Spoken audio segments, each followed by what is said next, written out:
ముఖ్యమంత్రివి ఒక third rate చిల్లరగాడిలాగా బజార్లో పోయే చిల్లర పంచాయతీలాగా చెయ్యకు.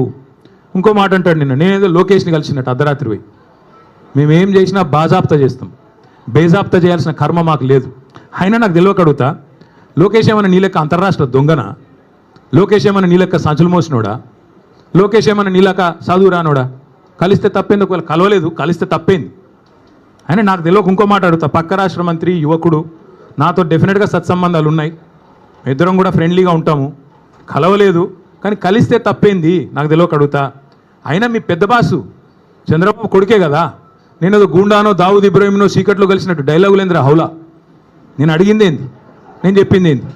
నేను దొంగను కలిసిన నీలాగా, లేకపోతే నీలాగా లోఫర్ రాజకీయాలు చేస్తున్నాను ఢిల్లీలో పోయి, చీకట్లో పోయి అమిత్ షా కాళ్ళు పట్టుకొని, చీకట్లో పోయి మోడీ గారి పాదాలకు ప్రణమిల్లి చిల్లర రాజకీయం చేస్తున్నానా? పక్క రాష్ట్ర మంత్రి యువకుడు నాకు తమ్ముళ్ళు అంటాడు, కలిస్తే కలుస్తా కానీ నేను కలవలేదు. దానికి ఏదో పెద్ద ఈయనేదో గొప్ప విషయం కనిపెట్టినట్టు. ఆయన నాకు తెలియక అడుగుతా, పాలన గురించి తెలుసుకోవాలంటే మమ్మల్నే కలుస్తారు బీఆర్ఎస్లను, దోపిడీ గురించి తెలుసుకోవాలంటే నిన్ను కలుస్తారు. ఆయన నన్ను కలిస్తే నీకేం నొచ్చింది? ఆయన నన్ను కలిసినా నీకేం బాధ అవుతుంది? నాకు అట్లా తెలియక అడుగుతా. నేనేమంటున్నా అంటే, ఈ చిల్లర మాటలతోని ఎన్ని రోజులు టైంపాస్ చేస్తావు? ఇంకెన్ని రోజులు ప్రజలు ఇవాళ ఆగం చేసే ప్రయత్నం చేస్తున్నావు? అసలు నిన్న రేవంత్ రెడ్డి గారు ఎందుకు మాట్లాడండి పనికి మాలిన మాటలు? ఎందుకు అంటే ఒకటే కారణం, ఈయన దొరికిపోయాడు. ఇందాక నేను చెప్పిన కదా, దొంగతనం చేయడం మళ్ళీ దొరికిపోవడం ఈయన స్పెషాలిటీ. 48 గంటల ముందు డైలాగులు కొట్టిండు, నేను రానే రాను. ఆంధ్ర వాళ్ళు మీటింగ్ పెట్టినారు, ఆంధ్ర ప్రభుత్వం వాళ్ళ చేతుల్లోనే కేంద్ర ప్రభుత్వం కూడా ఉంది, మరి నేను రాను. చంద్రబాబు పిలిచినా బనకచెర్ల గురించి అయితే నేను రాను అని డైలాగులు కొట్టినాడు, లీకులు ఇచ్చినాడు, లీకు వీరుడు. ఇచ్చిన తర్వాత 24 గంటల్లో ఏం మారిందో తెలియదు, 24 గంటల్లో ఏం జరిగిందో తెలియదు. టకామని ఢిల్లీలో తేలిండు. ఢిల్లీలో తేలిన తర్వాత స్పష్టంగా దొరికిపోయినాడు. ఈయనేమో బనకచెర్ల ప్రస్తావనే రాలేదంటాడు. ఆంధ్ర మంత్రి గారు రామానాయుడు గారు బయటకు వచ్చి మొట్టమొదటి ఎజెండా అంశమే బనకచెర్ల, దాని మీద మాట్లాడినాం, 30 రోజుల్లో కమిటీ వేస్తున్నాం, అయిపోయింది, చంద్రబాబు డైరెక్షన్ ఇచ్చిండు, రేవంత్ ఓకే అన్నాడు అన్న లెవెల్లో ఆయన మాట్లాడుతున్నాడు. దొరికిపోయిండు దొంగ. తెలంగాణ ప్రయోజనాలను, గోదావరి జలాలను పూర్తి స్థాయిలో చంద్రబాబు గారికి తాకట్టు పెట్టినాడు అని దొరికిపోగానే మళ్ళీ డైవర్షన్ స్టార్ట్. కొన్ని రోజులు ట్యాపింగు, కొన్ని రోజులు కాళేశ్వరం, కొన్ని రోజులు ఫార్ములా, ఇంకొన్ని రోజులు డ్రగ్స్, మన్ను మశానం వాడి బొంద. తప్ప ప్రజలకు పనికొచ్చే ఒక్క మాట, ప్రజలకు పనికొచ్చే ఒక్క మాట, ఒక్కటంటే ఒక్క మాట మాట్లాడినాడా? చిట్ చాట్లో మహాలక్ష్మి ఎప్పుడు ఇస్తావో చెప్పావా? రైతులకు మొత్తం రుణమాఫీ ఎప్పుడు పూర్తి చేస్తావో చెప్పావా? బోనస్ ఎంత ఇచ్చినావు, ఇంకా మిగతాది ఎప్పుడు ఇస్తావో చెప్పావా? రైతు భరోసా అని డైలాగులు కొట్టి 15,000 అని చెప్పి 12,000 ఎందుకు ఇచ్చినావా? దౌర్భాగ్యం ఏందో చెప్పినావా? ఆడపిల్లలకు స్కూటీలు ఎప్పుడు ఇస్తావో చెప్పినావా? ముసలోళ్ళకి 4,000 పెన్షన్లు ఎప్పుడు ఇస్తావో చెప్పావా? ఇది ఏది చేత కాదు. కాబట్టి ఏం చేయాలి? ఈ తెలంగాణను దండుపాలెం బ్యాచ్ లాగా దోచుకుంటున్న అన్నదమ్ముళ్ళు, అనుముల బ్రదర్సు, నువ్వు కలిసి, అదేవిధంగా మీ వాళ్ళు కలిసి మొత్తం ఈరోజు డైవర్షన్ గేమ్లు తప్ప 20 నెలల్లో చేసింది ఏంది? ఇవాళ వెన్నుపోటు పొడవడం అనేది రేవంత్ రెడ్డికి ఏం కొత్త కాదు, వెన్నతో పెట్టిన విద్య. నమ్మి ఓటేసిన పాపానికి దేశ రాజధాని ఢిల్లీ సాక్షిగా మరి మళ్ళొక్కసారి తెలంగాణ ప్రజల గొంతు కోసిన కసాయి రేవంత్ రెడ్డి. నాడు నోట్ల కట్టలతో అడ్డంగా దొరికిండు, ఈరోజు ప్రజల నోట్లోనే మట్టి కొడతా ఉన్నాడు రేవంత్ రెడ్డి. త్యాగాలు, పోరాటాలు, బలిదానాలతో ఏర్పడ్డ ఈ తెలంగాణకి ఇట్లాంటి నికృష్టుడు ముఖ్యమంత్రిగా ఉండడం అనేది నిజంగా కూడా మనందరికీ అవమానం. కేసీఆర్ గారి ప్రభుత్వంలో 10 ఏళ్ళు ఇదే ఖమ్మం జిల్లాలో కానీ మిగతా ఉమ్మడి జిల్లాల్లో కానీ రైతు పొలంలో నీళ్లు ఉండాలి కానీ రైతు కళ్ళల్లో కన్నీళ్ళు ఉండకూడదని చెప్పి ఒక కమిట్మెంట్తో ఇక్కడ సీతారామ ప్రాజెక్ట్ కట్టినా, భక్త రామదాస్ కట్టినా, కాళేశ్వరం కట్టినా, పాలమూరు రంగారెడ్డి ఎత్తిపోతల పథకం కట్టినా, చెరువులు బాగు చేయడానికి మిషన్ కాకతీయ, ఇక్కడికి వచ్చేటప్పుడు కూడా లక్కారం చెరువు, అక్కడ పెద్ద ఆర్చ్ మీద రాసింది మిషన్ కాకతీయ లక్కారం చెరువు అని. అట్లాంటి కార్యక్రమాలు మరి అనుక్షణం తప్పించి మరి 14 ఏళ్ళు ఆనాడు నీళ్ల పేరిట పోరాటం చేసిన, 10 ఏళ్ళు ప్రభుత్వాన్ని నడిపిన కేసీఆర్ గారు ప్రాజెక్టులు కట్టారు, రైతు బాగుండాలని తప్పించి రైతు బంధు పెట్టి, రైతు బీమా పెట్టి, పంటలు కొని బ్రహ్మాండంగా నీళ్ళు అందించి 12వ స్థానంలో ఉన్న తెలంగాణ నెంబర్ 1 స్థానానికి తీసుకొని పోయారు. కానీ దాని గురించి కూడా నిన్న చిల్లర మాటలు ఢిల్లీలో మాట్లాడిండు రేవంత్ రెడ్డి. బాబు గారితో మరి జరిగిపోయిన దొంగ ఒప్పందం, చీకటి ఒప్పందం బయటపడంగానే కవర్ చేసుకోవడానికి కవర్ డ్రైవ్లు ఇవన్నీ ఎక్స్ట్రా కవర్ డ్రైవ్లు డ్రగ్స్ కాళేశ్వరము ట్యాపింగు టూపింగు అందుకే కుర్దిలో పడ్డ ఎలకలా కొట్టుకుంటా ఉన్నాడు. ఏం చేయాలో తెలియదు, దొరికిపోయిండు, అడ్డంగా దొరికిపోవడం కాబట్టి అడ్డదారులు ఎత్తుకుతా ఉన్నాడు. ఎజెండాలో ఫస్ట్ ఐటమ్ అని చెప్పాడు కదా, నేను కాదుగా చెప్పింది. ఎజెండాలో ఫస్ట్ ఐటమ్ అని నిమ్మల రామానాయుడు గారు ఏపీ మంత్రి గారు చెప్పిన మాట వాస్తవం కాదా? ఇంత స్పష్టంగా చెప్పిన తర్వాత తెలంగాణ ముఖ్యమంత్రి అబద్ధాలు చెప్పిన మాట వాస్తవం కాదా? అందుకే నేను అనేది 70 లక్షల మంది రైతుల ముందు ఇవాళ కోట్లాది మంది ప్రజల ముందు మళ్ళొకసారి దొరికిపోయింది కాబట్టే ఈ మైండ్ బ్లాంక్ అయిపోయి ఈ పనికిమాలిన మాటలతో అటెన్షన్ డైవర్షన్ కోసం ఈ చెత్తవాగుడంతా వాగుతూ ఉన్నాడు. డ్రైనేజీ కంపు ఎంత అయితే ఉంటుందో అంతకంటే ఎక్కువ మీ దగ్గర అదే ఉండేది. ఇక్కడ ఇదివరకు కాలువ ఆ గోళ్ళపాడు ఉండే ఇదివరకు అలా పోవాలంటేనే భయం అవుతుండే, అంతకంటే కంపు ఉన్నది ఇప్పుడు రేవంత్ రెడ్డి నోరు. ఆ నోరు తెరిస్తే దరిద్రం గబ్బు తప్ప ఒక్కటంటే ఒక్క మంచి మాట రాదు. అట్లే నేను అడుగుతా ఉన్నా, ఈ జిల్లాలో ఏం చేశారు ఇప్పుడు రేవంత్ రెడ్డి గారు? ఈ 20 నెలల కాలంలో రాష్ట్రానికి ఏం చేసినావు, ఖమ్మం జిల్లాకి ఏం చేసినావు చెప్తావా? కేసీఆర్ గారు కట్టిన ప్రాజెక్టు సీతారామ, ఆ ప్రాజెక్టుకు వచ్చి రిబ్బన్ కట్ చేసి నెత్తిన నీళ్ళు చల్లుకోవడం తప్ప నువ్వు పీకింది ఏంది, నీ మంత్రులు పీకింది ఏంది అని అడుగుతా ఉన్నా. ఒక మంత్రి ఏమో బాంబుల్లో బిజీగా ఉన్నాడు, ఆయన పేరు బాంబులేట్ అయిపోయింది పాపం. ఇప్పుడు బాంబు వెళ్తుంది, అప్పుడు బాంబు వెళ్తుంది. Karthika Pournami bye, Deepavali bye, Sankranti bye, మళ్ళీ దసరా రానివట్టే, దీపావళి రానివట్టే. ఇప్పుడు వెళ్తుంది, అప్పుడు వెళ్తుంది. ఏంది పేలేది, ఏంది చేసింది ఏంది, నువ్వు పీకేది ఏంది? అందుకే చెప్పాను నేను లాస్ట్లో కూడా, ఏదో ఉచ్చులో ఇరుక్కున్నాడు అంటే ఉత్సాన బొత్స అని చెప్పాను. ఇప్పుడు కూడా మళ్ళీ అదే చెప్తా ఉన్నా, మీరు పీకేది ఏమీ లేదు. కాంగ్రెస్ వాళ్ళు 100% చెప్తున్నా, మిమ్మల్ని మాత్రం 420 హామీల విషయంలో ఫుట్బాల్ ఆడే బాధ్యత మాదే. ప్రధాన ప్రతిపక్షంగా రేవంత్ రెడ్డి కావచ్చు, పొంగులేటి కావచ్చు, వాళ్ళ అయ్య కావచ్చు, వాళ్ళ తాత కావచ్చు, ఫుట్బాల్ ఆడే బాధ్యత మాది. ఇదే ఖమ్మం జిల్లాలో మళ్ళీ బ్రహ్మాండమైన మెజారిటీతో తిరిగి గులాబీ జెండా రెపరెపలు ఆడుతుంది. ఇప్పటికే ఖమ్మం జిల్లా ప్రజలకి మోసం కూడా అర్థమైంది. నేను ఎందుకు ఇలా బాధ అంతా ఏంటి, ఇలా ఆక్రోశం ఏంటి? పొంగులేటి శ్రీనివాసరెడ్డి గారికి బ్రహ్మాండంగా ఈ ప్రభుత్వం వచ్చిన తర్వాత కొడంగల్ లిఫ్ట్ ఇరిగేషన్లో 4,000 కోట్ల రూపాయల ప్రాజెక్టులు ఇచ్చారు. అదేవిధంగా ఎంత అద్భుతమైన బంధం అంటే బడే బాయ్ చోటే బాయ్ బంధం, బీజేపీ కాంగ్రెస్ బంధం ఎంత దృఢమైన బంధం అంటే పొంగులేటి ఇంటి మీద ఈడీ రైడ్ అయ్యి సంవత్సరం అయింది ఇప్పుడు దగ్గర. ఇటు పొంగులేటి మాట్లాడాడు, అటు ఈడీ వాడు మాట్లాడాడు. ఇప్పటికి నేను 10 సార్లు అడిగాను, ఏం దొరికిందా అంటే మీరు మీడియా వాళ్ళు వేశారు. మీరు పొంగులేటి ఇంట్లోకి నోట్ల కట్టలు కౌంట్ చేయడానికి మెషిన్లు పోతున్నాయని రాశారు, స్క్రోలింగ్లు బ్రేకింగ్లు. మరి ఏమైంది? ఎవరు అడగరే? వస్తలేడా ఖమ్మానికి? అడగబుద్ధి అవుతలేదా? రాయరా? అడగరా? అట్లాగే అటు ఆయన ఈడీ ఆయన చెప్పడు, ఇటు ఈయన చెప్పడు, పొంగులేటి చెప్పడు. ఏం దొరికిందా అంటే ఎన్ని 100 కోట్లు దొరికినాయి, ఎక్కడ పోతున్నాయి ఇవన్నీ, ఎక్కడ పోతున్నాయో మాకు తెలుసు. నీళ్ళేమో చంద్రబాబుకు, నిధులేమో రాహుల్ గాంధీకి, తెలంగాణ ప్రజలకు మాత్రం బూడిద. చేసింది ఏంది 20 నెలల్లో? ఇవాళ ఈ సివిల్ సప్లైస్ కుంభకోణం కానీ, అట్లాగే కొడంగల్ లిఫ్ట్ ఇరిగేషన్లో మీరు కేకును కోసినట్టు ఎంత బ్రహ్మాండంగా ఒక కంపెనీని ఈస్ట్ ఇండియా కంపెనీ అన్నాడు రేవంత్ రెడ్డి ఇదివరకు. ఆ కంపెనీకే ఇవాళ కొడంగల్ లిఫ్ట్ ఇరిగేషన్ ఆయన సొంత కాన్స్టిట్యున్సీలో సగం, ఇంకో సగం పొంగులేటి శ్రీనివాసరెడ్డి గారికి. అట్లాగే మిస్ వరల్డ్ అని ఒక కాంటెస్ట్ పెట్టాడు ఈ అందగాడు. ఇంకా మా జగదీష్ రెడ్డి గారిని పట్టుకొని నిన్నగాక మొన్న 3 ఫీట్లు ఉన్నాడు అంటున్నాడు. ఈయన ఏదో పెద్ద అమితాబ్ బచ్చన్ అన్నట్టు. తిప్పి కొడితే నువ్వు 3 ఫీట్లు లేవు, నువ్వే పెద్ద పోటుగాడు లాగా ఆయన 3 ఫీట్లు ఈయన డైలాగులు. అరే మనది మనం మర్చిపోతే ఇట్లా కొద్దిగా ఎత్తు కుర్చీలో కూర్చోగానే అంత టెంపర్ వస్తుందా? కొద్దిగా టెక్నికల్ ప్రాబ్లమ్స్ ఉన్నాయి నీకు కూడా. ఎత్తు షూస్ వేసుకొని ఎత్తు కుర్చీలో కూర్చోగానే పెద్దోడు అయిపోతావా, అమితాబ్ బచ్చన్ అయిపోతావా? నేను అదే అడుగుతానా. ఈరోజు మిస్ వరల్డ్ అని పెట్టాడు ఈయన. మిస్ వరల్డ్ అని పెడితే ఏమైంది? అందులో ఒక అమ్మాయి మిస్ ఇంగ్లాండ్. కాంగ్రెస్ వాళ్ళ దౌర్భాగ్యం వల్ల 2 కాంగ్రెస్ నాయకులు నన్ను వేధించారు, ఒక వేశ్యలాగా చూశారు. ఇంత నికృష్టమైన ప్రభుత్వం ఎక్కడా లేదని ఒక ఆడపిల్ల, వేరే దేశ అమ్మాయి ఆడకూతురు దరిద్రం అని చెప్పి మధ్యలో వెళ్ళిపోయింది. కనీసం యాక్షన్ తీసుకున్నావా? కనీసం రాష్ట్ర పరువు అంతర్జాతీయంగా మంటగలిపినందుకు ఆడకూతులకు క్షమాపణ చెప్పావా? నీదో ప్రభుత్వం, నువ్వో ముఖ్యమంత్రి. రోత మాటలు, నికృష్టపు డైలాగులు తప్ప, వైఫల్యాలు దాచుకోవడానికి ఈ నికృష్టం తప్ప ఇంకోటి ఏంది? నేను ఇంకొకటి అడుగుతా ఉన్నా. కొన్ని బాకా పత్రికలు, ఆయన ఊ అన్నా తుమ్మినా దగ్గినా ఓహో ఆహా అని రాసే బాకా పత్రికలు, ఎందుకంటే వాళ్ళు ఆడిచ్చినట్టు ఆడుతున్నాడు ఈయన. జుట్టు మొత్తం వాళ్ళ చేతుల్లో పెట్టుకొని వాళ్ళు ఎట్టు తిరగమంటే అటు తిరుగుతున్నాడు, వాళ్ళకేం రాసి ఇవ్వమంటే ఇస్తున్నాడు.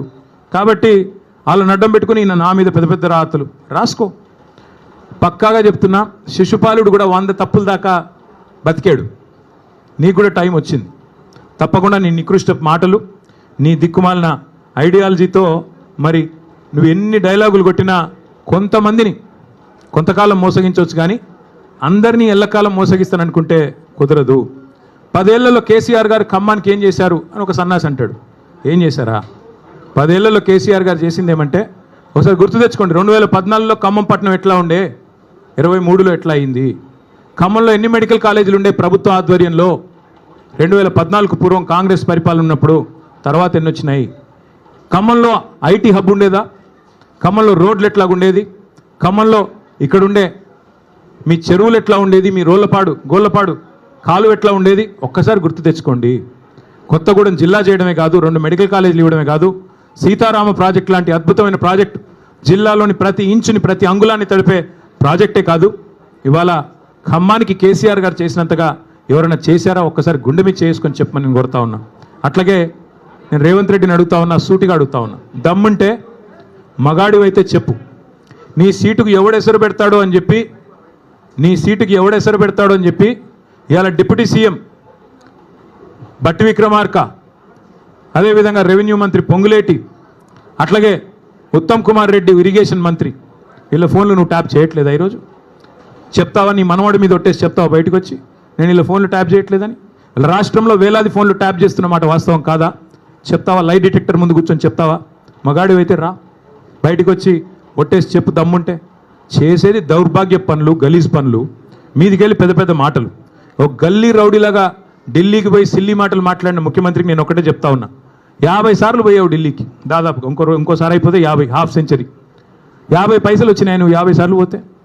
పోవడం, చీకట్లో మోడీ కాళ్ళు పట్టుకోవడం, చీకట్లో అమిత్ షా కాళ్ళు పట్టుకోవడం, రాహుల్ గాంధీ ఏమో దేక్తలేడు, నిన్ను అపాయింట్మెంట్ ఇస్తలేడు.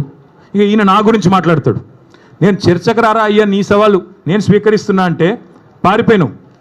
మళ్ళీ నన్ను అంటాడు నేను పారిపోయిన పిరికి పందని అంటాడు.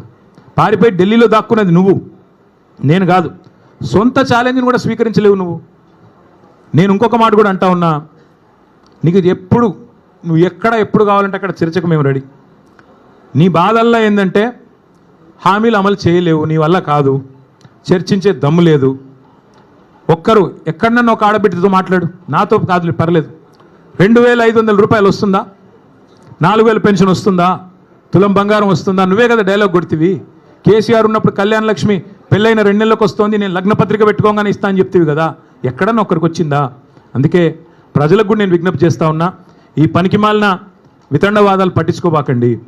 అట్లాగే ఇంకొక మాట కూడా నేను చెప్తా ఉన్నా, ఈ దగుల్బాజీలు చేసే లుచ్చా రాజకీయాన్ని కూడా తప్పకుండా తిప్పికొట్టాలి. గాసిప్స్ ద్వారా, చిట్చాట్ల ద్వారా, తంబ్ నెయిల్స్ ద్వారా చేసే వికృత రాజకీయం, నికృష్ట రాజకీయాన్ని తప్పకుండా నిలదీయాలి, నిగ్గదీయాలి.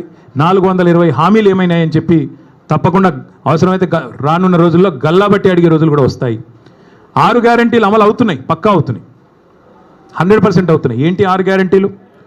1, ఫస్ట్ గ్యారంటీ అనుముల సోదరుల కోసం భూదందాలు గ్యారంటీ బ్రహ్మాండంగా చేస్తున్నారు.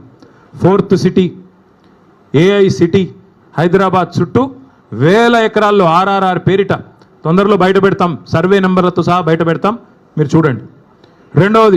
రెండో గ్యారంటీ బాబు గారి కోసం బనకచెర్ల ప్రాజెక్టు గ్యారంటీ. 3వది రాహుల్ గాంధీ కోసం నెల బస్తాలు, మూటలు, నోట్ల కట్టలు గ్యారంటీ. 4వది బావమరిది గారి కోసం అమృత్ కాంట్రాక్ట్ 1137 కోట్లు, ఇప్పుడు మళ్ళీ సింగరేణిలో కొత్తది ఇచ్చాడంట, ఇంకోటి ఇచ్చాడంట, అది కూడా రేపు ఎల్లుండి బయట పెడతాం.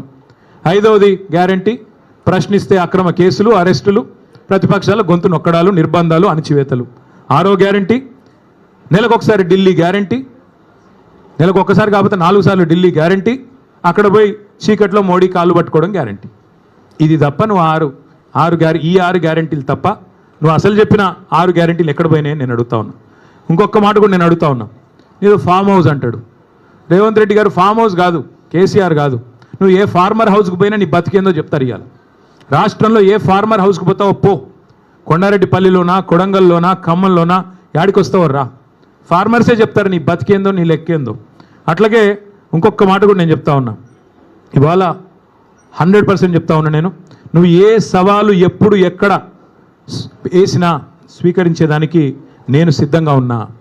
నేను రేవంత్ రెడ్డి గారికి ఒక్కటే అడుగుతా ఉన్నా, మీరు అసెంబ్లీలో మైకులు కట్ చేసి స్పీకర్ గారిని కనుసైగలతో నియంత్రించి బతికిపోతా అక్కడేదో 4 డైలాగులు కొట్టి ఊకదంపుడు ఉపన్యాసాలు కొట్టి మళ్ళీ ఇట్లే డ్రగ్స్ కాళేశ్వరం ట్యాపింగు టూపింగు అని చెప్పి తప్పించుకుంటా అంటే ఎక్కువ రోజులు తప్పించుకోలేవు. టైం గడుస్తూ ఉంది, 20 నెలలు అయిపోయింది. ప్రజలు చూస్తూ ఉన్నారు, అన్నీ చూస్తూ ఉన్నారు. తప్పకుండా అన్నిటికీ తిరుగులేని సమాధానం చెప్తారు. స్థానిక సంస్థల ఎన్నికల్లో బీసీలను ఎట్లా మోసం చేస్తున్నావో బీసీలు కూడా చూస్తూ ఉన్నారు. 42% రిజర్వేషన్ల పేరిట నీ ప్రభుత్వం ఆడుతున్న నాటకాన్ని కూడా బీసీలు అర్థం చేసుకున్నారు. బీసీ డిక్లరేషన్లో చాలా చెప్పావు. 20,000 కోట్ల బడ్జెట్ ఇస్తా అన్నావు, సంవత్సరానికి 5 ఏళ్లలో 1,00,000 కోట్ల బడ్జెట్ అన్నావు. మరి 2 బడ్జెట్లు పెట్టావు. 2 బడ్జెట్లు కలిపి కూడా ఇప్పటివరకు పెట్టింది 20,000 కాదు, ఖర్చు పెట్టింది 10,000 కూడా కాదు. ఎక్కడ పోయింది 1,00,000 కోట్ల బడ్జెట్? అట్లాగే నువ్వే కదా చెప్పింది బీసీ సబ్ ప్లాన్ తెస్తా అన్నావు. ఎక్కడ పోయింది బీసీ సబ్ ప్లాన్? 42% కేవలం రాజకీయ రిజర్వేషన్లే కాదు, ప్రభుత్వ వర్కుల్లో 42% ఇస్తానన్నావు, కాంట్రాక్టులో 42% ఇస్తానన్నావు. ఒక్క కాడ నన్ను ఇచ్చినావా? కనీసం నీ కొడంగల్లో ఇచ్చినావా? చూపెడతావా? మరి నీ చేతిలో ఉన్నదేమో ఇవ్వవు. నీ చేతుల్లో ఉన్న కొన్ని మంత్రివర్గంలో 42% మంత్రులు ఉన్నారా బీసీలు? మరి నీ చేతుల్లో ఉన్నది ఇవ్వవు. నీ చేతుల్లో ఉన్న బడ్జెట్లో రూపాయి పెట్టవు. నీ చేతుల్లో 42% కాంట్రాక్ట్లో ఇచ్చేది ఉంటే అది ఇవ్వవు. నీ చేతుల్లో 42% మంత్రులు ఇచ్చేది ఉంటే అది ఇవ్వవు. నీ చేతుల్లో బీసీ సబ్ ప్లాన్ పెట్టే అధికారం ఉంటే అది చెయ్యవు. నీ చేతుల్లోనే ఇన్ని పెట్టుకొని చేయకుండా కేంద్రం చేతుల్లో ఉన్న రిజర్వేషన్లు నేను చేస్తున్నా అని చెప్పి నువ్వు నమ్మించి ఒక కాగితం ఇస్తే నమ్మడానికి బలహీన వర్గాల సోదరులు ఇవాళ చైతన్యం లేరు వారు అనుకుంటా ఉన్నావా? అందరికీ అన్నీ అర్థమైనాయి. పెద్దలు నిన్న జస్టిస్ ఈశ్వరయ్య గౌడ్ గారు చెప్పారు, హైకోర్టు జడ్జిగా పనిచేసిన పెద్ద ఆయన, ఇది చెల్లదు అని స్పష్టంగా చెప్తున్నారు. మరి రాష్ట్రంలో ఉన్న వాళ్ళందరికీ అర్థమవుతున్నది. అందుకే నేను అనేది రేపు స్థానిక సంస్థల్లో తప్పకుండా మంచి ఫలితాలు వస్తాయి. నువ్వు బనకచర్ల పేరిట బాబు గారికి ఏదైతే గురుదక్షిణ చెల్లించుకుంటున్నావో దీన్ని మేము తీవ్రంగా వ్యతిరేకిస్తూ ఉన్నాం. తెలంగాణ హక్కు తేలాలి. బాబు గారు చెప్తున్నారు, చంద్రబాబు నాయుడు గారు మిగులు జలాల్లో వాడుకుంటే ఇబ్బంది ఏంటి అంటున్నారు. వాస్తవం ఏంటి? నా దగ్గర మొత్తం వివరాలున్నాయి, మళ్ళీ ఒకరోజు మాట్లాడతాను. ఎందుకంటే ఇవాళ ఆయన తిట్లకు నేను కౌంటర్ తిట్లు తిట్టాల్సి వస్తుంది. నాకు ఇష్టం ఉన్న తిట్లు తిట్టడం కానీ నాకు కూడా తప్పట్లేదు అప్పుడప్పుడు ఇట్లాంటివి. ఇవాళ బనకచెర్ల విషయంలో మా పార్టీ విధానం ఒకటే, తెలంగాణ హక్కు నికర జలాల్లో మొదటి నుంచి 1486 టీఎంసీల నికర జలాల్లో మా ప్రభుత్వం ఉన్నప్పుడు 968 టీఎంసీలు తెలంగాణ వాటా అని నిర్దిష్టంగా మేము గోదావరి అవార్డు ప్రకారం, గోదావరి నది మీద వేసిన ట్రైబ్యునల్ ఇచ్చిన అవార్డు ప్రకారం మేము స్పష్టంగా రాష్ట్ర ప్రజలకి కేంద్రానికి చెప్పాం. అట్లాగే మిగులు జలాలు ఏవైతే 3000 టీఎంసీలు ఉన్నాయో అదే దామాషా ప్రకారం మాకు 1950 టీఎంసీల నీళ్లు మిగులు జలాల్లో కూడా మాకు రావాలి తెలంగాణకి. అది ముందు కేంద్రంతో ఒప్పించండి మీరు. బాబు గారి చేతుల్లో ఇవాళ కేంద్రం ఉంది. కేంద్ర ప్రభుత్వం కనుక ముందుకొచ్చి మిగులు జలాల్లో తెలంగాణ వాటా 1950 టీఎంసీలు అని స్పష్టంగా అధికారికంగా సాధికారంగా ప్రకటించి నికర జలాల్లో కూడా 968 టీఎంసీలు గోదావరిలో తెలంగాణకు ఉన్నాయని చెప్పి ప్రకటించిన తర్వాత ఆంధ్రప్రదేశ్ గతంలో ఏవైతే అభ్యంతరం చెప్తూ ఉత్తరాలు రాసిందో సీతారామ ప్రాజెక్టు మీద, సీతమ్మ సాగర్ మీద, అట్లాగే సమ్మక్క బ్యారాజు మీద, అట్లాగే కాళేశ్వరం మీద అవన్నీ ఉపసంహరించుకుంటే అప్పుడు తెలంగాణకి న్యాయం జరుగుతుంది తప్ప ఈ రకంగా ఇష్టానుసారంగా ఏ అనుమతి లేకుండా ఒక్క అనుమతి ఉందా? గోదావరి రివర్ మేనేజ్మెంట్ బోర్డు అనుమతి ఉందా బనకచెర్లకి? పోలవరం ప్రాజెక్ట్ అథారిటీ అనుమతి ఉందా? సెంట్రల్ వాటర్ కమిషన్ అనుమతి ఉందా? అపెక్స్ కౌన్సిల్ అనుమతి ఉందా? ఏ అనుమతి లేకపోయినా నేను కట్టుకుంటా, ఎందుకంటే రేవంత్ రెడ్డి జుట్టు నా చేతుల్లో ఉంది, మోడీ జుట్టు నా చేతుల్లో ఉంది అని ఎవరు అనుకున్నా తెలంగాణ ప్రయోజనాల విషయంలో ఇంకెవరన్నా రాజీ పడవచ్చు, ఇంకెవరన్నా చీకటి మంత్రాంగాలు చేయొచ్చు, కానీ మేము మాత్రం చేయం. మేము ఆంధ్ర ప్రజలకు వ్యతిరేకం కాదు, ఆంధ్ర రైతాంగానికి ఎంత మాత్రం వ్యతిరేకం కాదు, కానీ తెలంగాణ హక్కులు తేలాలి. గోదావరి జలాల్లో నికర జలాల్లో మళ్ళీ చెప్తా ఉన్నా నేను 1486 టీఎంసీల్లో మొదటి నుంచి తెలంగాణ ప్రభుత్వం వాదిస్తున్నది కేసీఆర్ గారి నాయకత్వంలో 968 టీఎంసీలు మా ప్రాజెక్టులు ఇవి అని చెప్తున్నాం. అది తేల్చండి ముందు. అట్లాగే మిగులు జలాలు 3000 టీఎంసీలు ఉంటే అందులో దామాషా ప్రకారం మాకు 1950 టీఎంసీలు రావాలి. అవి తేల్చి సాధికారంగా కేంద్ర జలసంఘం డిక్లేర్ చేస్తే తప్పకుండా అప్పుడు మాట్లాడచ్చు. గతంలో మీరు పెట్టిన అభ్యంతరాలు ఉపసంహరించుకుంటే మాట్లాడచ్చు. అంతేగాని ఈ సానుభూతి డైలాగులు కుదరవు. మిగులు జలాలు వాడుకుంటే ఇబ్బంది ఏంటి, మిగులు జలాలు వాడుకుంటే ఇబ్బంది ఏంటి అంటే మీరు అన్ని ఉల్లంఘనలకు పాల్పడి ఏ అనుమతి లేకపోయినా ప్రాజెక్టులు కడతాం, బడితున్నోడిదే బర్రె అంటే అది కుదరదు. మీరే కదా ఉత్తరాలు రాసింది కాళేశ్వరానికి వ్యతిరేకంగా. మీరే కదా ఉత్తరాలు రాసింది సమ్మక్క సాగర్కి వ్యతిరేకంగా, మా సీతారామ ప్రాజెక్టు ఖమ్మం జిల్లాకు వ్యతిరేకంగా. ఇలా మళ్ళీ మీరు సానుభూతి కోసం మాట్లాడుతారంటే కుదరదు. మీ శిష్యుడు తాకట్టు పెడతాడేమో తెలంగాణ ప్రయోజనాలు, కానీ కేసీఆర్ నాయకత్వంలోని మేమెవరం కూడా తెలంగాణ ప్రయోజనాల విషయంలో, రైతాంగ ప్రయోజనాల విషయంలో రాజీ పడం. తప్పకుండా ఈ విషయంలో కేంద్ర ప్రభుత్వాన్ని కూడా నిలదీస్తాం. రేవంత్ రెడ్డి తప్పు చేస్తే మరొక ఉద్యమాన్ని కూడా అవసరమైతే తీసుకుంటామని చెబుతూ మీ అందరికీ మళ్ళొకసారి ధన్యవాదాలు, నమస్కారాలు. Thank you. జై తెలంగాణ.